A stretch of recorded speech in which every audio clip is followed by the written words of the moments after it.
Japanese people are incredibly punctual. Like trains, meetings, appointments, always on time. But there's one exception: reading work on time. Even when the work is done, no one leaves. Why? But to understand, we need to look at both numbers and the culture. According to OECD data, Japan's average working hours are actually lower than the US or South Korea. But here's the catch. Around 8% of workers put in over 60 hours per week, and much of that overtime goes undocumented. The term karoshi, that finish their life by overwork, exists for a reason. In my own experience, leading on time is very rare.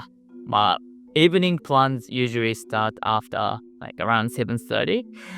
Someone almost always shows up late. So why has working long hours become so normal in Japan? To understand Japan's work culture, we need to look back at the Showa period from the 1950s to 1980s, when the idea that working is virtue took hold. In those decades, Japan was rebuilding from the devastation of World War II and rapidly rising to become the world's second largest economy. At the center of that growth were the salarymen, a business person, praised as corporate warriors, where loyalty to the company and long hours were celebrated as honorable. But in the 1980s, this mindset was even marketed.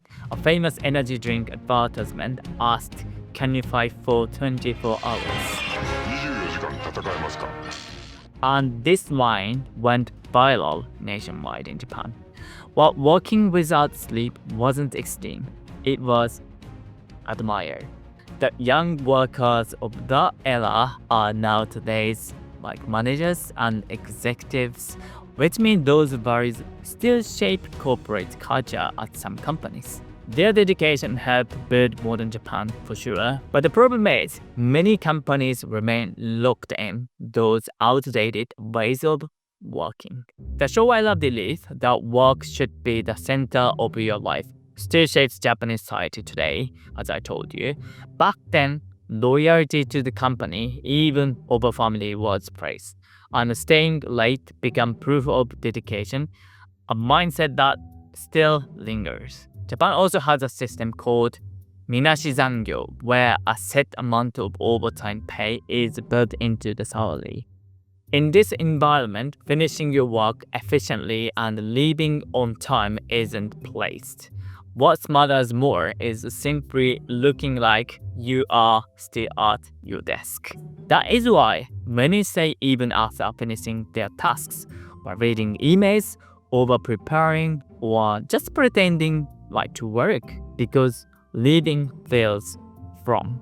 As long as people are judged by how long they stay, not what they accomplish, no amount of efficiency will eliminate overtime from Japanese workplaces. I've even caught myself thinking, no overtime would be nice. But this is just how Japan works. Growing up here, that mindset feels normal.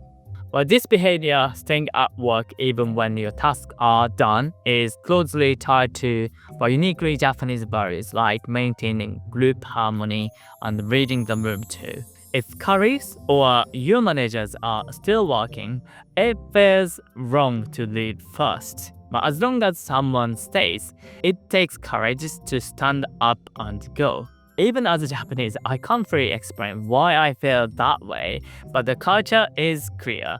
In Japan, when you leave before others, there is set phrase you are expected to say, "お先に失礼します," which means sorry for leaving before you. The fact that we have a polite phrase just for going home earlier says a lot about the social expectations at play.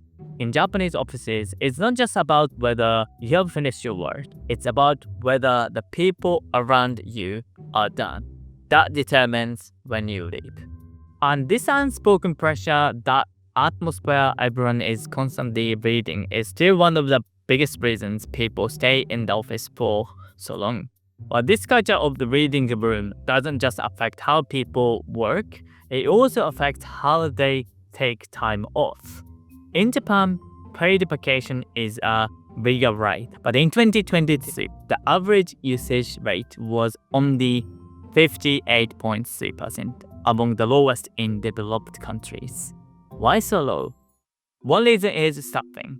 Many companies run lean, so when someone's away, their workload falls directly on coworkers, while taking time off just feels impossible. But the biggest reason is the atmosphere.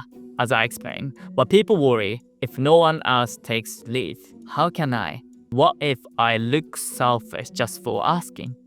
That fear keeps many from even trying. So workers end up caught in a loop.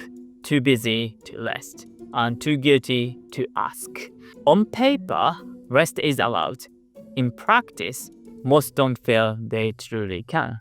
Earlier, I talked about people staying late even after finishing their tasks. But the truth is, in Japan, it's often hard to finish within regular hours at all. Well, because the system itself makes that unlikely. But here's why. In the US, companies respond to changes in business by hiring or laying people off. But in Japan, layoffs are avoided. So the adjustment happens throughout working hours. So let me explain. When work increases, but companies don't hire more staff in Japan. They shuffle department and ask existing employees to do more. So when the workload suddenly rises, the default solution is simple: overtime and weekend. And in Japan, this isn't seen as extreme. It's kind of normal. So if you're wondering, I have to work extra hours and cover tasks outside my role just because the team is busy? Yes, in Japanese companies. That is exactly what's expected. As we just discussed, Japanese companies don't bring in new hires when workloads change. They rely on the people they already have. But to make that possible, employees are expected to be flexible. What matters in recruitment isn't a specific measure or skill set, but whether they can handle many different tasks. But this is known as membership-based employment, where people are hired for potential, not qualifications. A salesperson might also handle accounting or train engineers, because you are seen as a member of the team, not a fixed role. What that means, there is rarely a clear line like, this is my job, and that isn't. When things get busy, you help other departments or stay late if others are still working. It's less about being told what to do and more about reading a room, anticipating what's needed and doing it. But this culture of silent expectations encourages employees to stretch their roles and put in extra hours until long work days feel less like a choice and more like the, natural order of things. But another driver of Japan's work culture is the country's obsession with flawless service, from punctual trains to user-pride stuff. 100% isn't the goal. It's the baseline. That perfectionism isn't just for special occasion. It shapes daily work. But in many countries, 80% might be acceptable. But in Japan, good enough feels like it's kind of failure sometimes. The result? Well, workers are asked to deliver perfection with limited manpower, which leaves only one option: more time on the job. But Japan's famous omotenashi, hospitality, is sustained by hidden sacrifices, long hours, unpaid overtime sometimes, and relentless personal effort. It's what makes Japanese service admired worldwide, and it's also what makes escaping overwork so difficult. So with such a deeply rooted culture of overwork, has Japan tried to change? I personally feel yes. In 2019, a labor reform law capped overtime hours and required companies to ensure workers take at least 5 days of paid leave each year. But rules alone haven't transformed daily life. Social pressure and the need to read the room still run deeply here in Japan. So many feel that even if rest is allowed, it isn't really permanent. And when systems don't change workloads or evaluation method, overtime simply shift into unpaid hours or take home work. If Japan truly wants to move past chronic overwork, it's not enough to adjust the rules. The very definition of good work will need to change, and that takes both courage and time probably. So why can't Japanese people leave work on time, even when they are done? Because it's not just about finishing your task. It's about history, loyalty, and the invincible pressure to never be the first to read.